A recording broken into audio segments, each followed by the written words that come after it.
ছিনতাই প্যাকেজ, ভাড়া দেওয়া হয় চাপাতি বাইক, মেলে জামিনের জন্য অর্থ।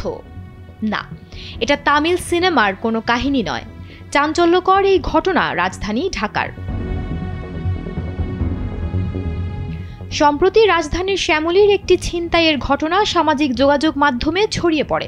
সেটির রহস্য উদ্ঘাটন করতে গিয়ে চাঞ্চল্যকর এই তথ্য পেয়েছেন ঢাকা মহানগর পুলিশের গোয়েন্দা বিভাগের কর্মকর্তারা।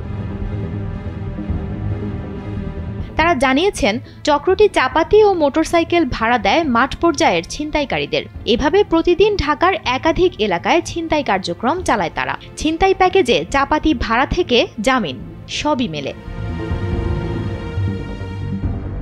প্রশ্ন হলো, দুর্ধর্ষ এই চক্রকে পুলিশ খুঁজে পেল কিভাবে? এ বিষয়ে গোয়েন্দা তেজগাঁও বিভাগের উপপুলিশ কমিশনার মোহাম্মদ রাকিব খান বলেন, ভয়ঙ্কর এই চক্রের রহস্য উন্মোচনে ডিবিকে বেশ বেগ পেতে হয়েছে। শ্যামলীতে ছিনতাইকারী ৩ জনের প্রত্যেকের মুখে মাস্ক ও মাথায় হেলমেট ছিল। এজন্য মোটরসাইকেলের নম্বর প্লেটের সূত্র ধরে এই চক্রকে শনাক্তের চেষ্টা করে ডিবি।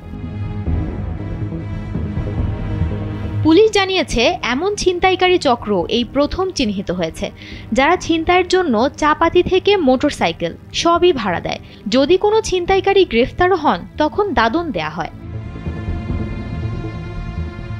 মূলত বিভিন্ন ব্যবসার সঙ্গে দাদন শব্দটি পরিচিত থাকলেও ছিনতাইকারী ছাড়াতেও দাদন দেয় এই চক্রটি। সাধারণত দাদন বলতে ব্যবসার জন্য অগ্রিম টাকা দেয়াকে বোঝায়, যা সুদ সহ টাকা ধার দেওয়ার জন্য বেশি পরিচিত। এই চক্র ছিনতাইকারী ছাড়াতে সুদে টাকা দেয়।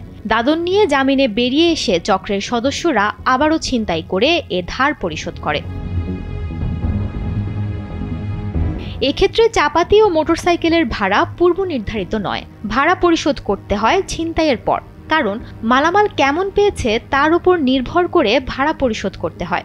ছিনতাই প্যাকেজে যে কোনো কিছু ভাড়া নিলে মালামাল চক্রের মূল হোতাদের কাছে বিক্রি করা বাধ্যতামূলক।